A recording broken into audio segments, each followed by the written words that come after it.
Alright, I had this Gorilla Glue, and you can see what you squeeze out. It's two component, so you squeeze some out like that. It comes out two different colors. And then I had this, so I just mixed it up good.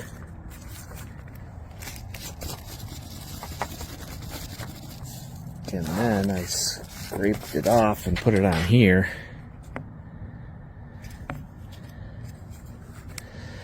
Then I took that, and it goes right on the edge. So like right there. I'm going to just kind of churn it around a little bit, get it good and in there. And then hopefully, so I got them both on. We'll let that dry overnight.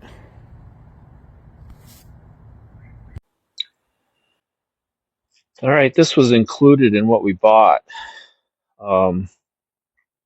We're going to make a handle hole. The tricky part about the handle hole is that you can't go, well, we're going to do it all the way through, but we got to put a plate on the back of it so that your fingers can't go through the hole. There's a potential there if your fingers went through the hole and you pulled the drawer back that it could get smashed to the top of the tailgate. So we're going to block that from happening. So I found a little piece of aluminum, but you could use plastic, anything that was flat plastic. I'm just going to glue it and see if it'll hold. So we're going to mark out where we're going to drill this. We'll drill 2 holes, and then we'll just run a jigsaw in between the holes to make a nice little oval hole.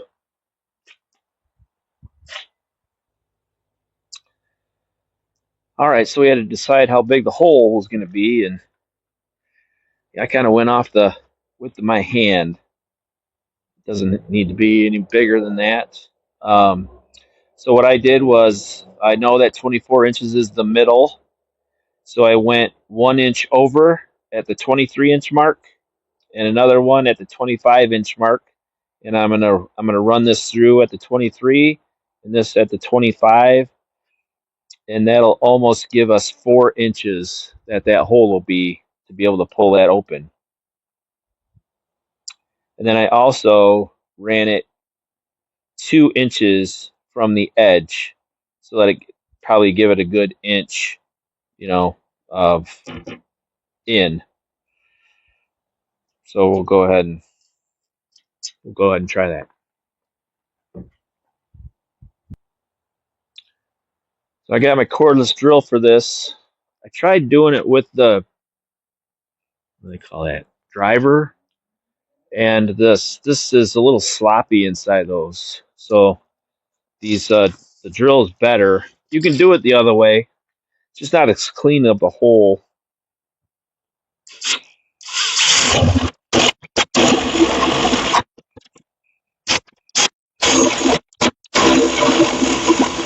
Well, you just got to go slow with this thing. It wants to, especially when it's brand new, it wants to take out a nice bite. So I have a jigsaw. This makes this job a little easier than trying to do it by hand, but there's only maybe 3 inches of cut there, so you could, go at it this way, but this makes it a little easier.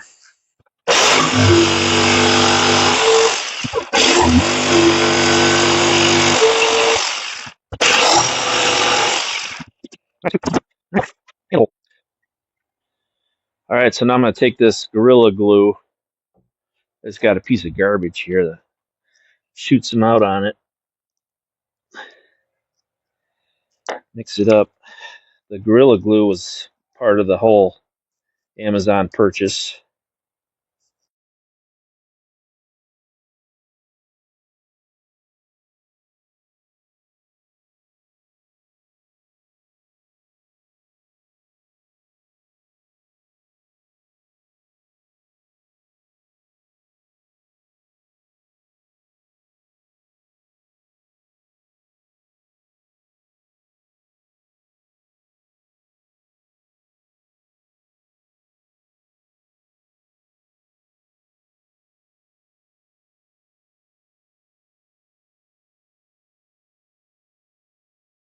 All right, the next part is it's another piece of the anti-fallout system. It's an eye bolt. We try to make it simple. It's 12 inches in, and it's right in the middle. So this is a 48-inch sheet, right? So we got it marked out right at 24 inches. So 12 inches in and 24 inches from the edge. I got a 1/4 inch drill bit here, which is going to have it fit pretty snug. So we have a fender washer. We got it extra thick. The idea is we're going to hook a strap onto this that's going to be also hooked to the anti-fallout board, and it would have to rip out this entire surface area of this washer this way, kind of out this way. So we made it extra strong so that even if it was weighted, that it wouldn't or couldn't come out. So it's kind of like a safety thing.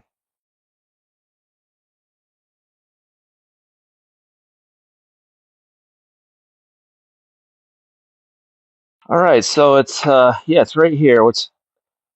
I like the length of the eye bolt because we want this to have the lowest profile that we can. So that looks good. All right, the nuts that came with this are 7/16. So I'm gonna have to hold the bottom of it.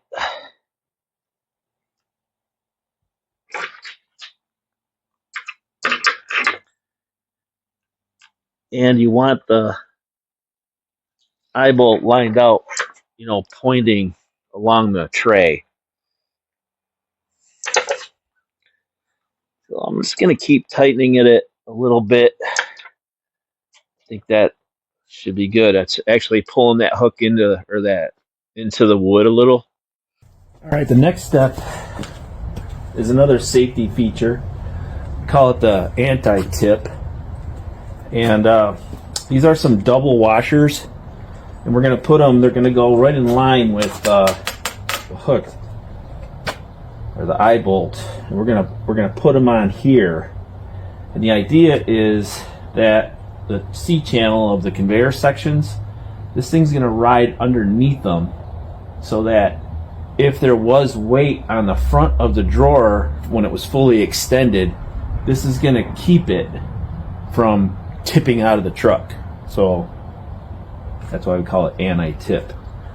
All right, so 12 inches back,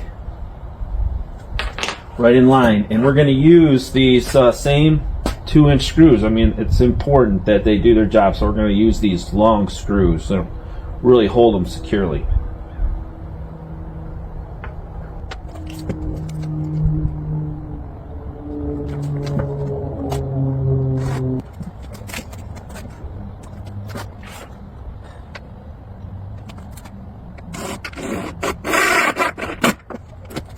These things got to stick 90 degrees, so